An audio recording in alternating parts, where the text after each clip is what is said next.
Alright guys, how's it going? Welcome back. Well, a few months ago I bought an immaculate low mileage BMW Z3 from a village near me in Cheshire, England. I did a video with that at the time, which is quite interesting, so you might want to check that out. Anyway, once I'd done a few jobs to it, I had it fully serviced and wax oiled and detailed. Once I'd done all those things, I then had it shipped 3,500 miles all the way here to the beautiful island of Bermuda. And today I'm going to review it, so let's get started.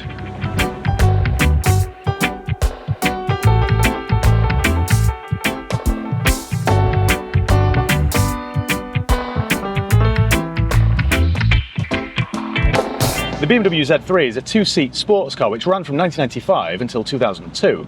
Then it was replaced with the Z4. It was available as a coupe or as a roadster, like the one I'm in today. They were available with a whole host of engines, ranging from a humble four-cylinder all the way up to a tyre-shredding M model. The Z3 also featured in the James Bond film GoldenEye in 1995. It sadly didn't get much screen time, but it was driven in Cuba, I believe, by Pierce Brosnan, and it was a pretty car. Unlike this one, that one had a few gadgets, missiles behind the headlamps, that sort of thing. But unfortunately, it didn't get much screen time. Its brief stint as a Bond car did help sales though. I was hoping by driving it in beautiful Bermuda today, I could replicate that aesthetic. I think I have. What do you reckon? Styling wise, I think it's a very pretty car. I think it's aged beautifully. There was a period about 10 or 12 years ago where these were just languishing in the classifieds. They looked a bit dated, but now all of a sudden, they're having the time all over again. It looks like a genuine bona fide classic. In case you were wondering, by the way, we're over in the west end of Bermuda today. We started off at the Royal Naval Dockyard. We've just driven through the village of Somerset, and we're heading back to town. When the Z3 came out, the styling was a little bit retro, which some people didn't like, but I always did. And now I think nearly 30 years later, it is growing old gracefully. You have this long, elegant, sleek bonnet, which I think worked really well. I also like the door mirrors. They're positioned sort of halfway along the door, which is a bit unusual, but I quite like it. It also means while you're driving along here with the roof down, you've got somewhere to rest your hand. The fact that the door mirrors are set so far back really exaggerates the length of the bonnet. It does have a really timeless look to it. I think it's quite a charming car. I also love the fins on the side and its dainty rear end. It just works. I know this is purely my opinion now, so it is completely subjective, but when you compare this to the competitors, the Audi TT, the Porsche Boxster, the Mercedes SLK, I think this one wins the beauty contest hands down. I think it's stylish, fashionable and elegant. The interior is nicely retro too. Everything's within easy reach, everything feels good quality. This particular car's a 1999 and yet everything still works. There isn't a single piece of trim that's loose or rattling. It's a real testament to its build quality, this. Which, by the way, this wasn't built in Germany like most BMWs are. It's built in South Carolina. Even though the design's nearly 3 decades old, it still feels like a modern car. You get a nice leather interior which feels good quality, although some did come with cloth. You get electric seats, electric mirrors, electric windows, a power hood. Although the power hood is a bit strange, you've got to help it along a little bit. The micro switch only kicks in once you've pushed it up yourself. You could spec these quite well too, so you could have things like heated seats, air conditioning, that sort of thing. We're just currently driving over the smallest drawbridge in the world. Another one of those for you, same time tomorrow.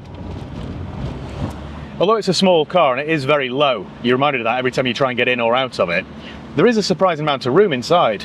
Just to give you some sort of sense of scale, I'm 5'11" and there's plenty of room. Plenty of leg room, plenty of elbow room, of course with the roof off there's plenty of headroom too. This might not surprise you an awful lot, but the interior storage isn't great. There are no cup holders. The door pockets are quite small, as is the glove compartment. So it doesn't score well on that front. But with a car like this, you can't really expect an awful lot of interior storage. It isn't a Toyota Previa. The seats are perfectly comfortable, they're nice and supportive, they're not too stiff or firm. And it has that nice nostalgic BMW smell to it. This just smells like 90s BMW. I wish somebody could bottle that fragrance because I'd definitely buy it. It just doesn't feel like you're in an old car, which is what you want from a modern classic. I personally wouldn't want something like an old MG from the 70s because I just think it'll be too unreliable. This is the best of both worlds. I do love the steering, you can feel everything. If you're thinking about buying a used BMW Z3, then you really need to check it out first and do a thorough vehicle history check. Now, I always use a company called Car Vertical. It's really easy to use and it isn't expensive, and it's 20% cheaper still if you use my promo code HIGHPEAK.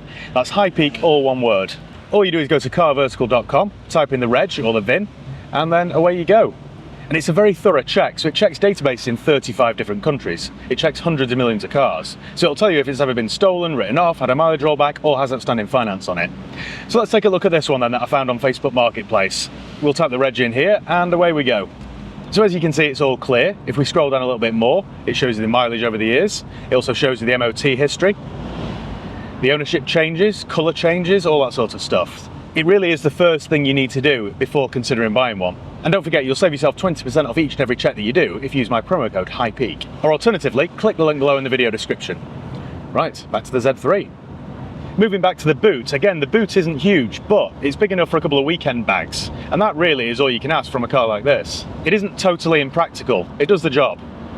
Now, you might be considering buying a BMW Z3 purely for the way it looks, and I don't blame you, it's a good looking car. But if you're not just looking for a fashion accessory, if you're looking for something that's fun to drive as well, you'd be pleased to hear the BMW Z3 offers that in bucket loads. It's a fun car to drive and be in this. The steering's about perfect, the gear changes are short and slick and precise, so it's good to work through the gears, and it handles beautifully. I mean, granted, the speed limit here in Bermuda is 35 kilometers an hour, so I can't really test it, but at speeds circa that, it does well.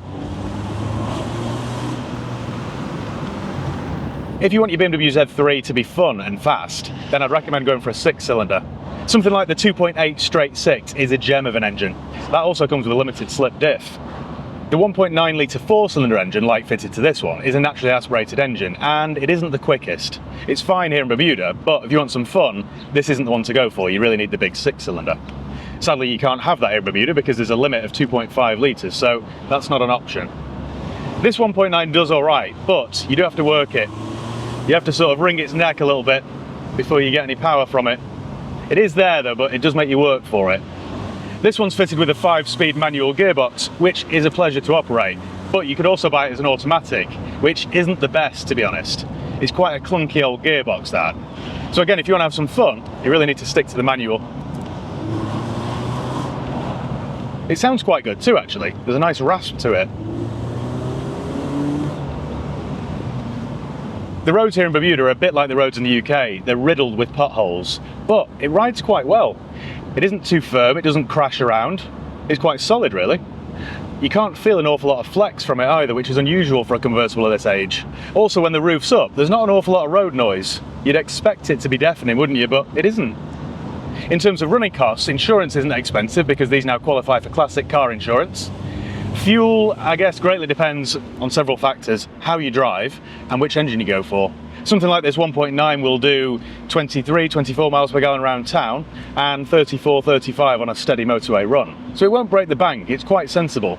If you go for the bigger 2.8, you'll be down to around 21 miles per gallon around town and 32, 33 on a run. When you're looking to buy one, what I'd recommend you do is get a pre-purchase inspection done. So have a mechanic come round and poke and prod and test it, because you just don't want to buy a complete lemon. They can rust, so watch out for that. Another common issue is the roof motor failing. So you want to have a good test of everything and make sure everything works. What I'd also recommend you do is find a decent BMW specialist, somebody like Mike over at the Z Shed, and just have him look after it for you. I always think it just pays dividends to go to a specialist and stick with them. They'll advise what needs doing, when it needs doing, and it just keeps your Z3 in tip-top shape. Used prices in the UK are all over the place. You can pick these up from about £3,000, but that will be a scruffy example with about 100,000 miles on the clock. Then the prices go up to about £15,000 for a mint low mileage example, so it really depends on your budget and what you're looking for. I've seen a few on Facebook Marketplace which I've considered buying. They're a bit rough and I wouldn't recommend them, but they're about £1,000. I've seen 2 or 3 now, but they've got expired MOTs and they don't look the best. I haven't yet taken the plunge, but they are out there, so if your budget's even tighter, perhaps one of those.